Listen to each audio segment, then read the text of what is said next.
A group of academic scholars have unveiled a book titled China, Building a Global Community with a Shared Future, a deconstruction of debt trap diplomacy, to dismiss the erroneous claim that China practices debt trap diplomacy.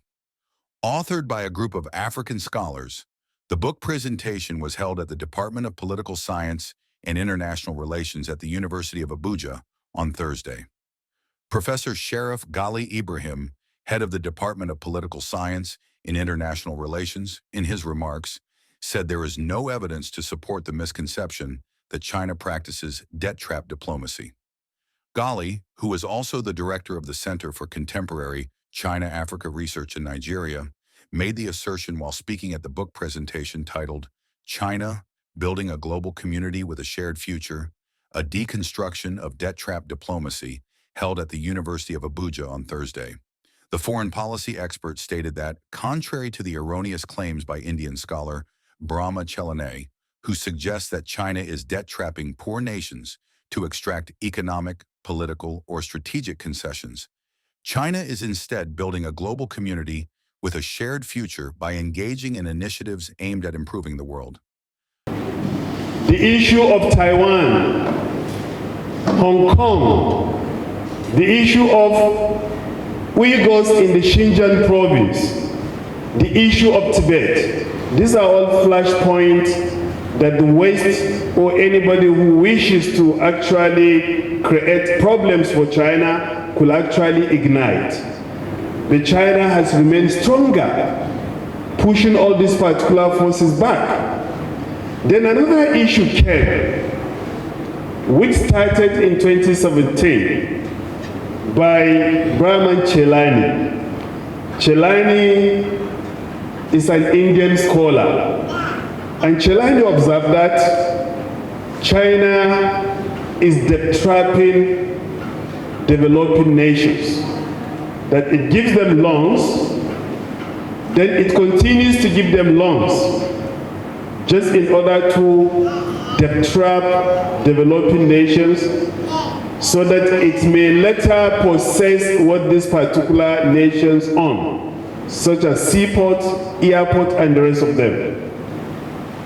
For the first time, scholars began to observe this particular assertion. Apart from scholars, even journalists came together in order to brainstorm, to ascertain the realities of Chellaney's claim. And that is why we, in the Department of Political Science and International Relations, as well as the Center for Contemporary China-Africa Research in Nigeria, we saw it imperative, because we are researchers. We try to discover new realities, new facts within the domain of knowledge.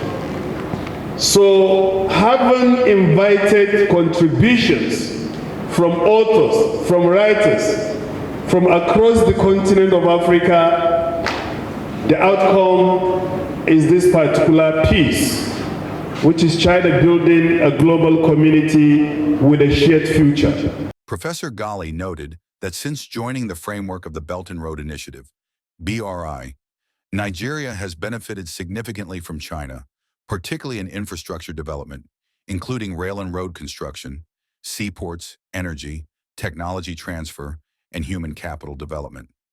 The book reviewer, Professor Saleh Dauda, provided further insights into the 450-page book. The book is divided into 25 chapters. From chapter 1 to chapter 6, the authors deals with China's contribution to building a shared future for humanity and deconstruction of debt trap diplomacy.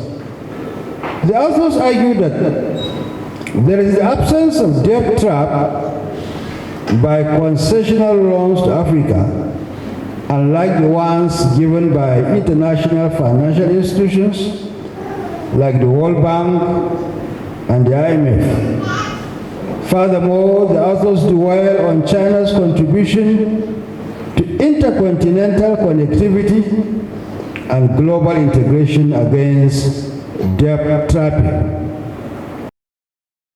Other scholars at the event addressed the misguided narrative surrounding China's developmental initiatives across the world. The book presentation was attended by foreign policy experts, academic scholars, lecturers, and students of the university. It's opened up my horizon of knowledge.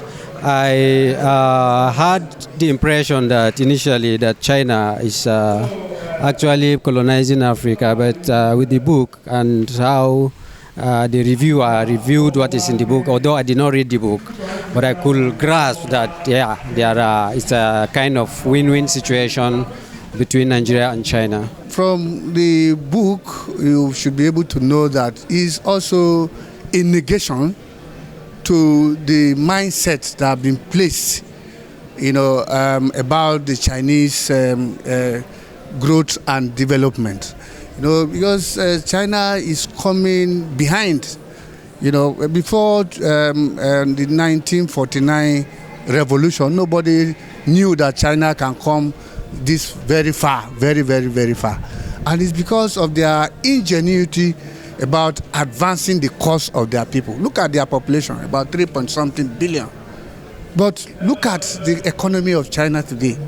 It's one of the best in the world.